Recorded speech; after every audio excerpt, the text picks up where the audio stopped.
Oh, do I have a good one for y'all today. We all know Roald Dahl, and he wrote Charlie and the Chocolate Factory, James and the Giant Peach, Matilda, some of our favorite classic children's novels. But did you also know that he wrote sex comedies as well? And through my research, I have discovered one called The Switch Bitch, which is a collection of short stories, in fact, and it introduces a character called Uncle Oswald, who is described as the greatest fornicator of all time. The first story, named The Visitor, has Oswald stranded in Cairo, and he befriends a wealthy businessman named Abdul Aziz.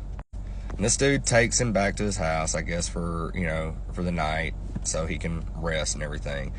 But Oswald, thinking he is greatest coxman ever, plans to either seduce dude's wife or his daughter.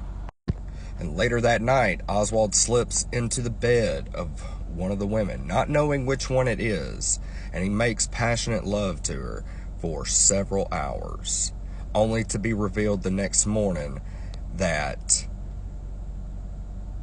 Abdulaziz has a second daughter that is riddled with leprosy. The next short story is called The Great Switcheroo, and you might can guess what's going to happen in this. Two dudes are planning a bit of a wife swap, and they are going to perform rape by deception. The two unnamed men, they plan their vag heist, and they perform the act later that evening. Now, both of them have described in full detail what their routine is in the sack, and both of them immediately forget when they get it in. And the next morning, as they're doing their walk of fame and whistling Dixie because they had pulled off this plan, when each of them get to their respective wives, both of them end up telling them, like, "Oh my God, what did you do last night? You've never had sex with me that good before." Dun, dun, dun. The third short story is pretty dark, and it is called The Last Act, and it features a New York widow who just lost her husband, and she starts working for a child adoption agency. Well, she's on business in Dallas, Texas, and she feels a little lonely, and she remembers that an old high school flame, who is a doctor now, also lives in Texas. So from her hotel room, she calls this dude up, and they agree to go have a drink at the hotel bar. Now, this dude is holding a bit of a grudge because she left him to marry the guy that just died. And after she gets good and drunk, she agrees to let him take her to her hotel room, and they're preparing to do the dirty, and he just starts smacking this bitch around and throws her into the bathroom and locks the door, and then puts his clothes back on and walks out.